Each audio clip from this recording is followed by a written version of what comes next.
In 1870, a 31-year-old businessman in Cleveland controlled about 4% of America's oil refining capacity. 10 years later, he controlled roughly 90%. Within a generation, he controlled nearly the entire industry. His name was John D. Rockefeller, and the system he built did not die when Standard Oil was broken apart. It multiplied. The corporate tactics he refined spread into every major industry and shaped the architecture of modern capitalism. The gasoline you pump, the apps on your phone, the medicines in your cabinet, the banks that hold your savings. Many of them operate using the same blueprint that Rockefeller perfected more than a century ago: vertical integration, horizontal consolidation, regulatory influence, corporate holding structures, strategic philanthropy. The Standard Oil monopoly disappeared on paper in 1911, but the method that created it did not. It evolved. And understanding that method is not just economic history. It explains the world you live in right now. Because once you recognize the pattern, you begin to see it everywhere. John Davidson Rockefeller was born in 1839 in a small town in New York. His childhood was an unusual combination of chaos and discipline. His father was a traveling salesman with a reputation for selling miracle cures and questionable medicines. His mother was deeply religious and strict. From his father, Rockefeller absorbed ruthlessness and opportunism. From his mother, he inherited discipline and moral conviction. Together, those two influences created something powerful. A man capable of ruthless business tactics, who believed his actions served a greater purpose. Rockefeller truly believed he was organizing a chaotic industry into something efficient and beneficial. That belief would guide his entire career. In 1859, oil was discovered in Titusville, Pennsylvania. Suddenly, the American oil rush began. Thousands of prospectors flooded the region. Drilling operations appeared overnight. Some men struck fortunes in weeks. Others lost everything just as quickly. Prices surged and collapsed constantly. The industry was unpredictable, chaotic, and volatile. Most young businessmen looked at this chaos and saw risk. Rockefeller looked at it and saw opportunity. But not in drilling. Drilling depended on luck. Rockefeller preferred certainty. Instead, he focused on refining. Crude oil was messy and difficult to use. Refineries transformed it into kerosene, which powered lamps across the world. The real money was not underground. It was in the process that turned oil into something useful. In 1863, Rockefeller invested $4,000 in a refinery in Cleveland. At the time, Cleveland had dozens of small refiners competing fiercely. Most were barely profitable. Margins were thin. Bankruptcy was common. Most competitors tried to survive by cutting prices or increasing production. Rockefeller approached the problem differently. He focused on cost control. And then he took that idea much further. Instead of competing within the system, he started redesigning the system itself. The first step was vertical integration. Most refiners handled only one part of the process. They purchased crude oil. They refined it. Then they paid other companies to package, store, and ship the product. Every step required paying someone else. Rockefeller realized that every outside supplier meant lost profit and higher costs. So he started buying those steps. He purchased barrel factories. He built storage facilities. He secured pipelines and transportation. He negotiated long-term shipping arrangements. Soon, Standard Oil controlled not just refining, but nearly every stage between the oil well and the customer. Each step eliminated middlemen and reduced costs. Competitors paid more for supplies and shipping. Rockefeller paid less because he controlled the process, and that cost advantage changed everything. When competitors sold kerosene at a price barely covering their costs, Rockefeller could sell at the same price and still earn profit. Sometimes he sold even cheaper. His competitors could not survive long under those conditions. Vertical integration was not just efficient, it was strategic. It gave Rockefeller the ability to win every price battle. By 1870, he officially created Standard Oil. At that moment, his refining operations were already the largest in the world, but he still controlled only a small share of the national industry. For Rockefeller, that was unacceptable. The next phase of his strategy was horizontal consolidation. If vertical integration meant controlling the supply chain, horizontal consolidation meant eliminating competitors. In 1872, Rockefeller executed a campaign historians later called the Cleveland Massacre. He approached every refinery owner in the city. His offer was simple: sell your refinery to Standard Oil and receive fair payment, or refuse and compete against a company that could produce cheaper than anyone else. Many refinery owners understood the message. They sold willingly, others resisted. Rockefeller responded with aggressive price wars. Standard Oil dropped kerosene prices dramatically. Competitors lost money on every sale. Within months, nearly every refinery in Cleveland had either joined Standard Oil or shut down. Rockefeller went from controlling a minority of refining capacity to dominating the entire city. And Cleveland was only the beginning. Over the next decade, Rockefeller expanded across the United States. New York, Philadelphia, Baltimore, Pittsburgh, everywhere the same pattern repeated. Acquire competitors when possible, crush them when necessary, integrate their assets into Standard Oil. By the late 1870s, Standard Oil refined roughly 90% of American oil. At that scale, Rockefeller no longer competed within the market. He shaped the market. But monopolies create problems. They attract attention. They provoke public anger. And eventually, they attract government regulation. Rockefeller understood this, which is why he developed one of his most important innovations, the corporate trust. At the time, companies were restricted by state laws. A corporation in one state could not easily control companies in other states. Rockefeller solved the problem by creating a new legal structure. In 1882, the Standard Oil Trust was formed. Shareholders transferred their stock into a central trust managed by trustees loyal to Rockefeller. The trust controlled dozens of companies across multiple states. On paper, they remained separate businesses. In reality, they operated as one coordinated empire. This structure allowed Rockefeller to maintain control while navigating complicated laws. The trust became a powerful model.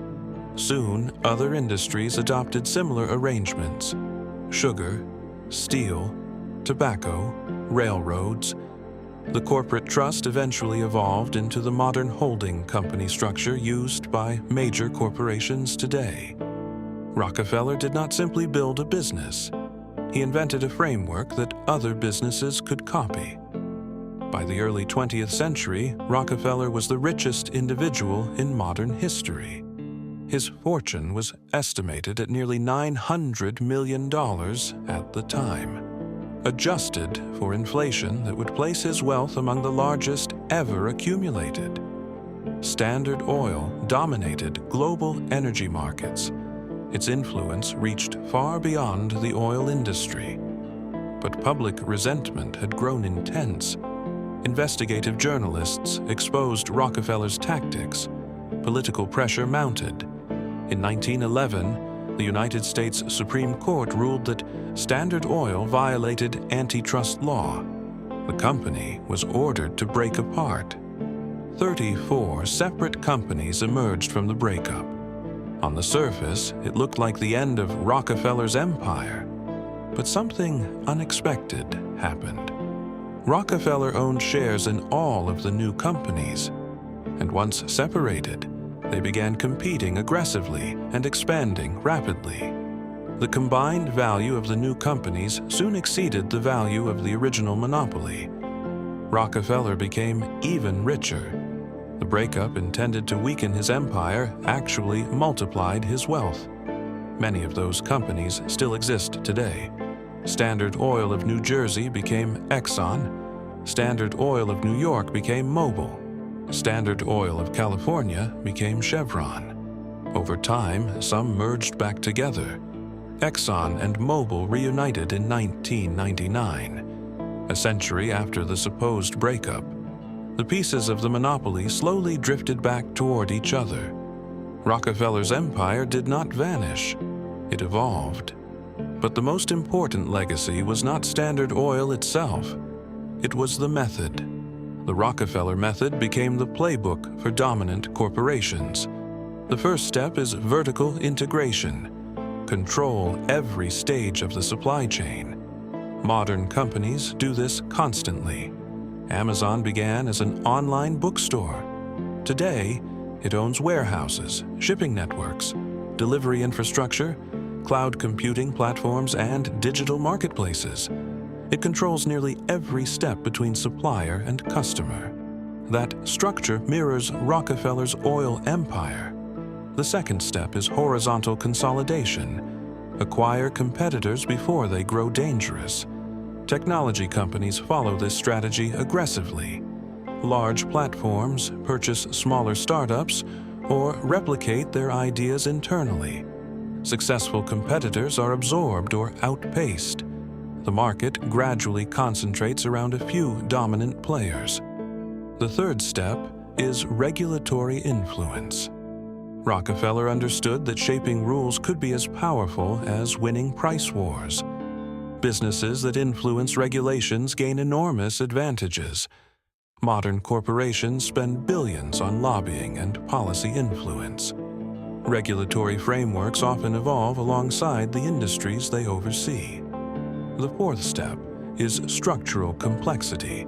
Holding companies and subsidiaries create layers of corporate organization. These structures allow large firms to manage risk, allocate capital, and operate globally. They also make regulation more complicated. Rockefeller pioneered these structures with the trust. They remain fundamental to corporate governance today. The final step is legitimacy. Rockefeller invested heavily in philanthropy. He funded universities, medical research, and public health initiatives. These efforts improved society in real ways. They also transformed his public image. The ruthless monopolist became a respected philanthropist. Modern billionaires follow similar patterns. Large charitable foundations support global initiatives while reinforcing reputations and influence. Rockefeller's strategy combined efficiency with control. That combination proved extremely powerful, and it spread across industries. Oil companies, technology firms, pharmaceutical corporations, financial institutions, each adopted variations of the same core strategies. The result is an economy dominated by large, integrated organizations. That system delivers enormous efficiency. Products become cheaper. Distribution becomes faster. Innovation spreads globally. Standard Oil dramatically reduced the cost of kerosene. Modern logistics networks deliver goods within days. Search engines provide information instantly. Large-scale systems can produce remarkable benefits, but efficiency has a side effect. It concentrates power. When a few organizations control supply chains, markets, and platforms, competition becomes difficult. New entrants face enormous barriers. Over time, industries often settle into oligopolies dominated by a handful of players. Rockefeller believed this outcome was natural. He once argued that consolidation reduced wasteful duplication and brought stability to chaotic markets. In his view, monopoly was not immoral. It was efficient organization. History suggests the truth lies somewhere between. Large corporations can produce extraordinary efficiencies. They can also accumulate enormous influence. The system Rockefeller built continues to shape economic structures today. It influences how companies grow, how markets consolidate, how governments regulate industries, and how wealth accumulates. Understanding that system changes how you view modern business. Suddenly, the patterns become visible. Supply chains integrated from start to finish. Competitors quietly acquired or neutralized. Corporate structures layered across multiple subsidiaries. Foundations funding major research institutions. The Rockefeller blueprint appears again and again. This does not mean every corporation follows it perfectly, but the influence is unmistakable. One entrepreneur built a system so effective that it became embedded in corporate DNA. More than a century later, it still guides strategy across industries. Rockefeller died in 1937 at the age of 97. By then, Standard Oil had already transformed the global energy market. His philanthropic foundations were reshaping universities and medical research. His family remained deeply connected to finance and global policy networks. Most importantly, the structures he built had spread throughout the economy. Systems rarely disappear. They adapt, they evolve, they outlive their creators. Rockefeller did not just dominate an industry. He defined how industries would be dominated, and that may be his most enduring achievement. If you look closely at the modern economy, you can still see the outline of the system he built. The corporations are different. The technologies are new, but the method remains. And once you see the pattern, it becomes impossible to ignore. This is the architecture of modern corporate power. And it began with one man in Cleveland who decided competition was not the goal. Control was. If this video helped you understand the system behind modern corporations, subscribe to the Paper Fortress, because the structures shaping our world did not appear overnight. They were built step by people who understood exactly how power moves through an economy. And the more clearly you see those structures, the better you understand the world around you. The Rockefeller system never disappeared. It simply became the foundation of everything that followed.